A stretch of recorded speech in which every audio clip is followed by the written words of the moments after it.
Direct selling, जिसे 21वीं सदी का अगला बड़ा परिवर्तन कहा गया है, एक ऐसा माध्यम बन चुका है जो आम लोगों को असाधारण जिंदगी देने की क्षमता रखता है।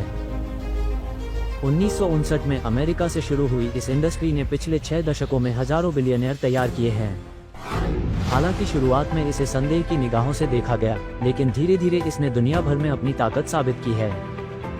अमेरिका के 42वें राष्ट्रपति बिल क्लिंटन ने इस मॉडल को 21वीं सदी के लिए सबसे उपयुक्त अवसर कहा।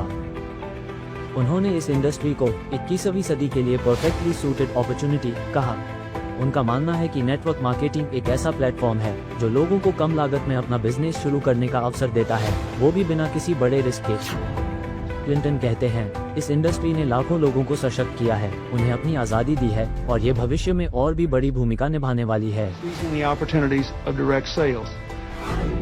जब दुनिया के सबसे प्रभावशाली पॉलिटिकल लीडर ये कहें कि नेटवर्क मार्केटिंग एक सही दिशा है, तो इससे बड़ी गारंटी और क्या चाहिए। डोनाल्ड ट्रंप, अमेरिका के राष्ट्रपति, खुद इस व्यापार से जुड़े रहे हैं और इसे पूरी तरह समर्थन देते हैं। जिनकी पहचान एक सफल रियल एस्टेट मुगल और इंटरनेशनल ब्रांड के रूप में रही है, उन्होंने नेटवर्क मार्केटिंग को एक अद्भुत अवसर कहा। उन्होंने साफ तौर पर कहा, अगर मुझे फिर से शुरुआत करनी पड़े बहुत कम पैसे के साथ, तो मैं नेटवर्क मार्केटिंग चुनूंगा। यह उस इंसान की बात है जिसने अपने जीवन में अरबों डॉलर के डील्स किए हैं। जब ऐसे सफल उद्योगपति नेटवर्क मार्केटिंग को एक बुद्धिमानी भरा निर्णय मानते हैं, तो ये किसी भी नए व्यक्ति के लिए एक बड़ा संकेत है। रिच डैड पुअर डैड के लेखक रॉबर्ट कियोसाकी, जिन्होंने दुनिया भर के करोड़ों लोगों को फाइनेंशियल एजुकेशन दी, वो नेटवर्क मार्केटिंग को 21वीं सदी का सबसे स्मार्ट बिजनेस मॉडल मानते हैं। वो कहते हैं, स्कूल हमें नौकरी के लिए तैयार करते हैं, लेकिन नेटवर्क मार्केटिंग हमें बिजनेस के लिए तैयार करती है। कियोसाकी मानते हैं कि यह इंडस्ट्री लोगों को ओनरशिप की भावना देती है, जहां व्यक्ति खुद का मालिक बनता है, रिस्क लेना सीखता है और टीम बनाकर काम करना सीखता है। उनके अनुसार, अगर मैं आज 20 साल का होता तो मैं एक नेटवर्क मार्केटिंग कंपनी ढूंढता और वहां से शुरू करता। टोनी रॉबिन्स, दुनिया के सबसे बड़े मोटिवेशनल कोच, कहते हैं कि नेटवर्क मार्केटिंग न सिर्फ एक इनकम का साधन है, बल्कि एक आत्म विकास की यात्रा है। दुनिया के सबसे बड़े मोटिवेशनल स्पीकर, बिजनेस स्ट्रेटेजिस्ट और लाखों लोगों के मेंटर नेटवर्क मार्केटिंग को आज की दुनिया के सबसे सशक्त बिजनेस मॉडल्स में से एक मानते हैं। वो कहते हैं, ये एक ऐसा प्लेटफॉर्म है जहां आप बहुत कम निवेश से शुरुआत कर सकते हैं, लोगों को सेवा दे सकते हैं और एक ऐसा नेटवर्क बना सकते हैं जो आपके लिए हमेशा के लिए कमाई करे। टोनी रॉबिन्स के अनुसार, नेटवर्क मार्केटिंग न सिर्फ पैसा कमाने का जरिया है, बल्कि एक ऐसी स्कूल है जहां लोग लीडरशिप, कम्युनिकेशन और लाइफ स्किल्स सीखते हैं। उनके अनुसार, अगर आप खुद को ग्रो करना चाहते हैं, तो इस इंडस्ट्री से बेहतर स्कूल कोई नहीं। रिचर्ड ब्रैंसन, वर्जिन ग्रुप के संस्थापक, कहते हैं, अगर मैं आज शुरुआत करता तो नेटवर्क मार्केटिंग को जरूर एक विकल्प मानता। जिनका नाम दुनिया के सबसे इनोवेटिव बिजनेस आइकन्स में गिना जाता है, वो भी नेटवर्क मार्केटिंग को एक शानदार बिजनेस मॉडल मानते हैं।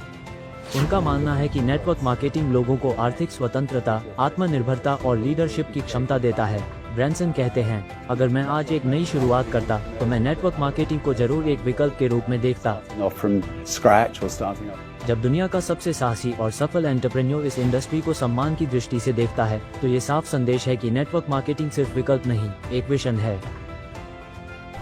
जब दुनिया के सबसे बड़े नाम इस इंडस्ट्री को समर्थन दें, तो ये साफ हो जाता है कि ये सिर्फ एक बिजनेस नहीं, बल्कि एक वैश्विक आंदोलन है। और जब यह आंदोलन भारत पहुंचा, तो इसकी आत्मा बनी आत्मनिर्भरता। भारत में भी कई प्रभावशाली नेता इस मॉडल की ताकत को पहचान चुके हैं। स्मृति ईरानी, भारत सरकार की पूर्व कैबिनेट मंत्री, ने कहा कि नेटवर्क मार्केटिंग महिलाओं को आर्थिक रूप से सशक्त बनाने का साधन है। देश को बताना है कि डायरेक्ट सेलिंग में पूरे देश में 2 करोड़ महिलाएं सम्मिलित हैं। ये वो फोर्स है, वो ताकत है जिस पर आज तक किसी की नजर नहीं पड़ी। इस ताकत की आवाज को पहुंचाना है देश के हर कोने में। रामविलास पासवान, पूर्व केंद्रीय मंत्री, इसे 21वीं सदी का व्यवसाय मानते थे, जो बिना जोखिम के आम आदमी को अवसर देता है। मैं मानता हूं कि डायरेक्ट सेलिंग का तरीका जनता के बीच लोकप्रिय हो चुका है और कंज्यूमर्स इस बात से प्रसन्न होता है कि इंटरनेशनल कंपनियों द्वारा विदेश में बनी वस्तुएं उन्हें घर बैठे उचित दर पर मिल जाता है। रेखा गुप्ता, मौजूदा दिल्ली की मुख्यमंत्री, इसे महिलाओं की उन्नति का माध्यम मानती हैं।